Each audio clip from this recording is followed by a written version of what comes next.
right, guys, before we dive into the slide, let's do a little review. So, today we're talking about setting goals. And we saw a video where there's 4 steps that will ensure that you will be successful when setting goals. The first step was to choose a goal. So, think about something that you want to accomplish. It could be something really big for your future, it could be something for this year, it could be something for this month, even this week. So, first, choose a goal. The second step said to have a purpose, a reason behind why you chose this goal. It motivates people if they have a why behind what they're doing. So, for example, if I would say, hey, go stand over there, you might not want to stand over there. Like, why, Miss Mac? Why do I need to stand over there? But if I said, hey, if you go stand over there, there's actually candy in a box right there and you can have a piece of candy, then you're going to be like, of course I'm going to go stand over there. So always try to think about, why am I making this goal? Why do I want to reach this goal?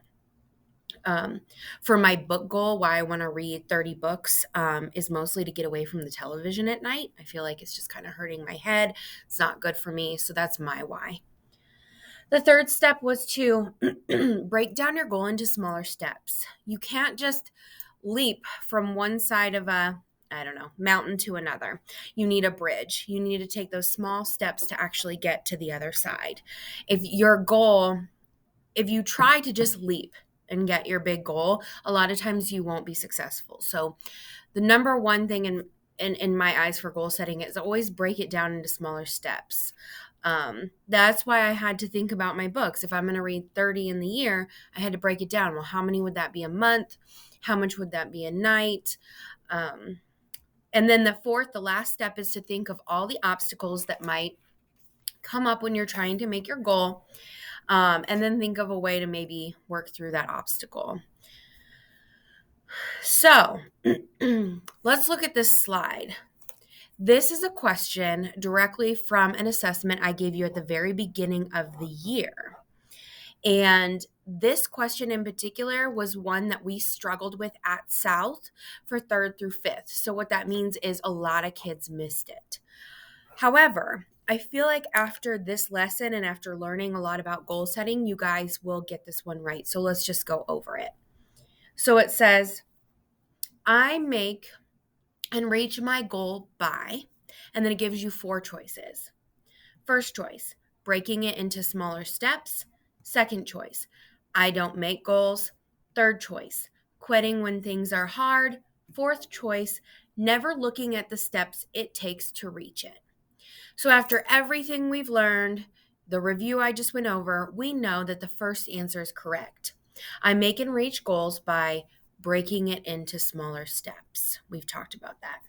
The second option that says I don't make goals, well, maybe you don't, or maybe you don't think you do, but I feel like everyone makes goals.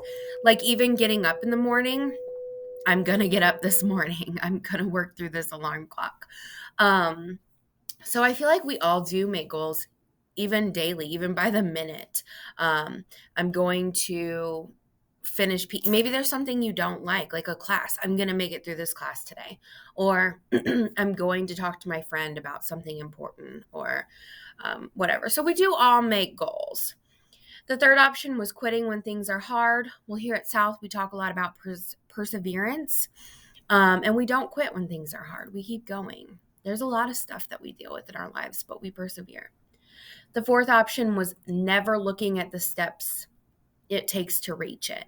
And we know this is not a good answer, because that's not how you reach a goal. If you don't even look at the steps, it's really hard to make that goal. If I just say, okay, I'm going to read 30 books, but then don't pick up the number of books I need to in a month, then I'm probably not going to meet my goal. So we know that the answer is the first one. I make and reach my goal by breaking it into smaller steps. So we will be taking this assessment again, either this month or next. I can't remember. So please remember, when this question pops up, you know the answer. All right, guys, I hope you learned a lot today. Thank you.